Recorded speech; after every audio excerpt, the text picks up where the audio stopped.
Hey everyone, welcome back to eTech channels. So on this video, I'm going to show you how to do collaborative on Spotify. So let's begin.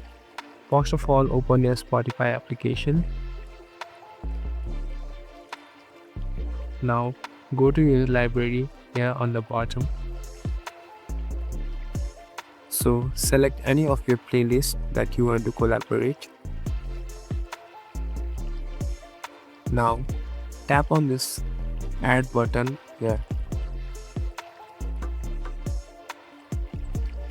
So this creates a link that you can share with your friends or family that will share them the list of these songs, and this is the way how you collaborate songs with others in Spotify.